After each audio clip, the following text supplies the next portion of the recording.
જશે, તમારો બોર આવી જશે. આ ખાલી એ લોકો એક લોલીપોપ આલે છે. એટલે આપણે વિચાર કરવાનો છે કે બધા આટલા સમયથી આપણે કંટાળી ગયેલા છે ભાજપથી, તો હવે આપણે વોટ આપીને આપણે વોટનો હથિયાર બનાવવાનો છે. એમને કરીને બતાવવાનું છે કે આપણે હવે પરિવર્તનની જરૂર છે. અહીંયા તમામ વડીલોને હું વિનંતી કરીશ કે આપણા યુવાનોને બી એક સમય આપો હવે કે જાગૃત થવાનો, કેમ કે આ સમય ખાસ યુવાનો માટે છે.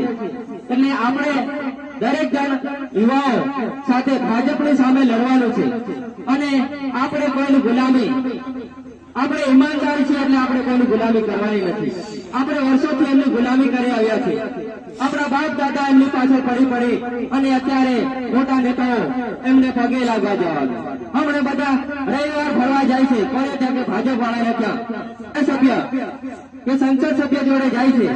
હવે આપણે નહીં આવવાનું આવી વાતમાં, કેમ કે આપણા બાપ દાદા વર્ષોથી એમની પાછળ ઘસાઈને.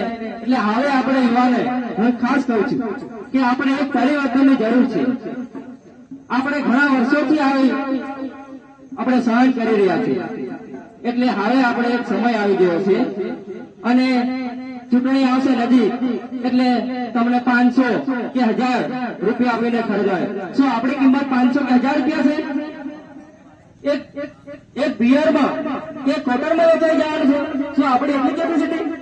એટલે આપણે સમય એક હવે પરિવર્તનની જરૂર છે, કેમ કે આપણે ઘણા ટાઈમથી આ દારૂમાં અને 500 રૂપિયામાં વેચાઈ જઈએ છીએ અને 5 વર્ષ સુધી ગુલામી કરીએ છીએ.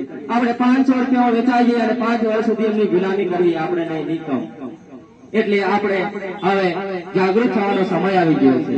અત્યારે શિક્ષકો પર લાઠીચારો, ખેડૂત પર લાઠીચારો અને કોઈ પણ આપણે ચેતરભાઈની વાત કરીએ, હમણાં ગરીબો માટે અવાજ ઉઠાવે છે તો એવાને ખોટા કેસમાં જેલમાં પાડી દેશે.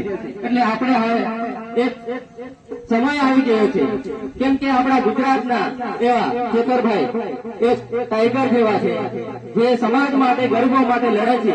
એમને કેટલું સહન કરવું પડ્યું છે. એટલે આપણે બી એમની સાથે રહીશું અને સંઘર્ષ કરીશું. એટલે તમામ હું યુવાનોને ખાસ કહું છું, હવે આપણે સમય આવી ગયો છે જાગૃત થવાનો, કેમ કે આપણે સહન કર્યું છે બહુ, હવે સહન કરવાનો સમય નથી.